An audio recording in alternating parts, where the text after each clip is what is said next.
The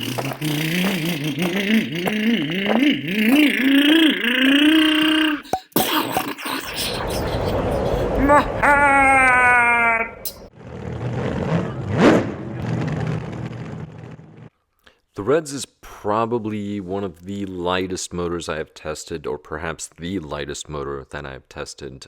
This motor is approximately 144 grams compared to some of the other ones. For example, the Fleta V2 was 147. I believe the Reedys both were about 147, 148. So usually they tend to be 146 to 149, somewhere around there. But this one's 144. So by far the lightest designs. One of the things that I like is that front part of the bell where it mounts.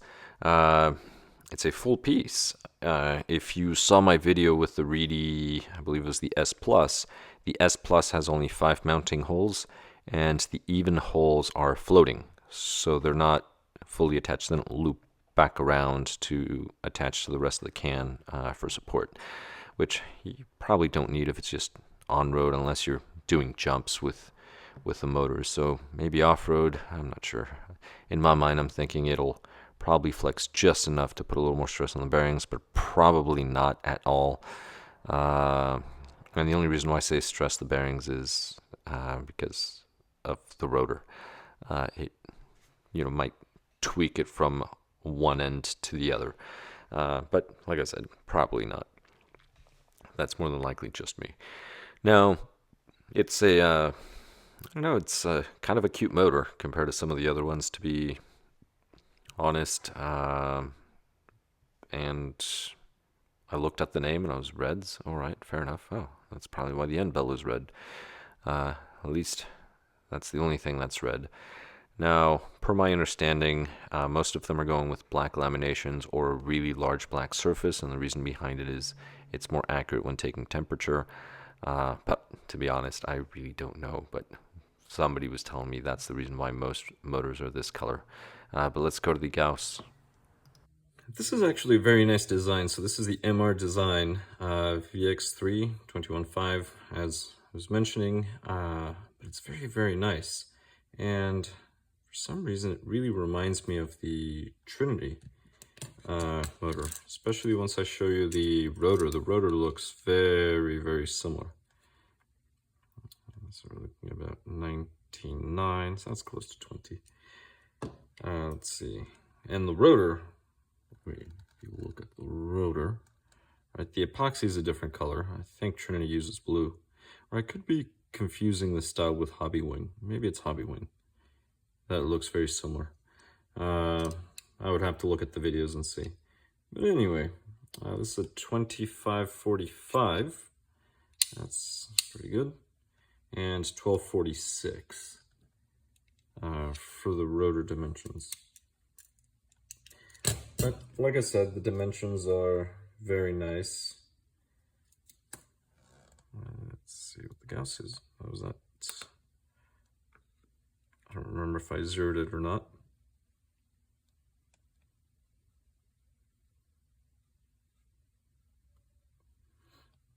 Try it again.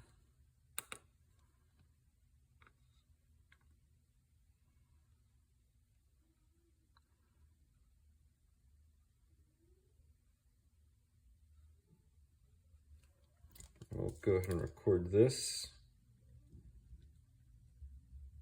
And to be honest, I wasn't sure which way I was spinning it, but it doesn't matter. But here we go. So now I get to compare the data tables. And the data for the Reds is right here. So this is a Reds VX3, which I really do like that that numbering or that naming, VX3. Actually, the only reason why I like it is because it reminds me of Leopold. They have nothing to do with RC. But anyway, I still like that model of their product.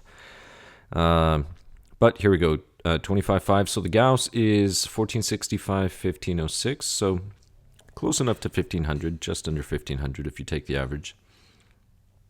But this one here, if we compare it to, so this is close enough to here. So the Muchmore Fleta V2. So I'm expecting it to be somewhat similar to that one. I think that's the closest. This one's a little higher. All right, Reedy S Plus. So those are the ones we can do. And I have this one on here 2 times. Why? I have no idea. No clue. But anyway, if we look at the specs, so let's go ahead and look at the gauss. Here is the gauss reds. So we'll ignore the 6.2. I didn't get a 5, but as you can see, I have no idea. Wait, did I make a mistake? I may have made a mistake. Yeah, I certainly made a mistake. So here, I'm going to correct it really quick. So this is 48. So the reason why I did not chase that 5.0 like I usually do is for this very reason.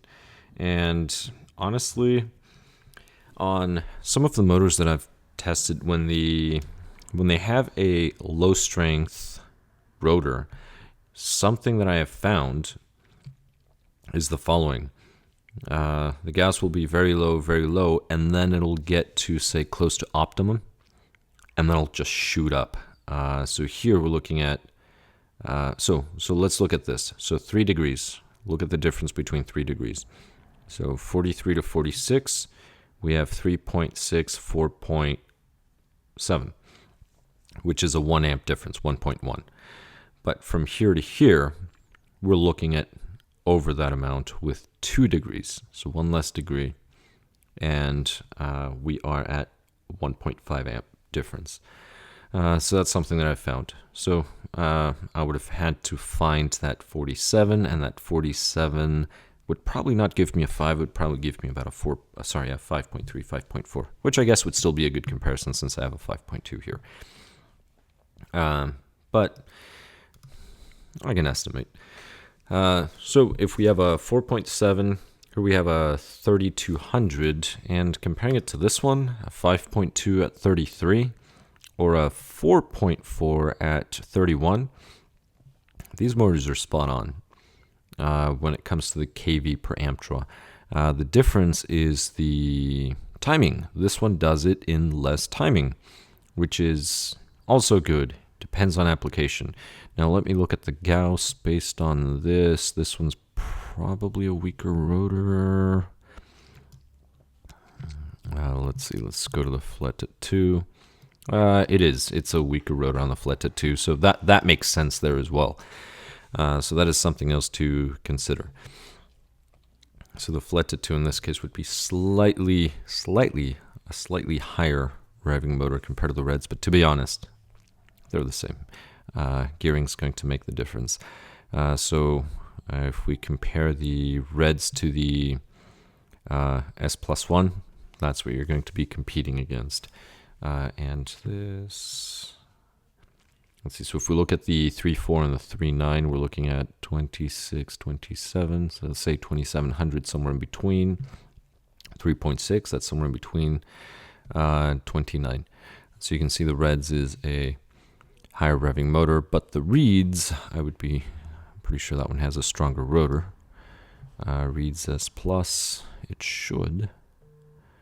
Reeds S Plus, so just over 1500. So of course. So these are some of the patterns that you can notice with motors, or that I've been noticing with motors. This is the reason why sometimes I can just look at the numbers now and things like, oh, this one probably has a stronger rotor. Oh, this one probably is a revving motor. This one's probably a torqueter motor. So again, between these, not necessarily that one is better than the other. It's just one might be more appropriate for a particular application. To be honest, I don't see much difference between the Reds and the Fleta, except for the Reds looks really cute compared to the Fleta. The Fleta has a, I don't want to necessarily say an outdated look, but it's probably a previous generation look, I would say. It would be, so if you compare the Phantom Helix current paint job compared to the Phantom Icon, the Muchmore Fleta resembles more of the Icon generation of motors. But that's really what we're going to have. Now, I do have tests for some other motors, such as the Helix that I just mentioned, Helix in 21.5, Hobbywing G4, for example. And I do encourage you to watch those videos. if you have not had a chance, because those are very interesting. Those, I would say, are torquier motors, as the rotor generally has more torque on those. Those are generally closer to 1700 Gauss compared to these are closer to 1500 Gauss for a 21.5. Now keep in mind that these rotors and the other rotors tend to be different. The interesting thing, though, about the Reds versus the Fleta is the Fleta uses a short magnet, 24.3 if I recall correctly. Reds uses a 25.6, 25.3, 25.6, somewhere around there. I forget the actual dimensions. So that's something that is very interesting. The Reds does use a slightly longer magnet compared to the Fleta. But those are some of the things to consider. And that being said, I hope this information was useful, or at least entertaining. Thank you very much for watching, and I'll catch you in the next one. What? Oh, my hair! My tongue! My rod!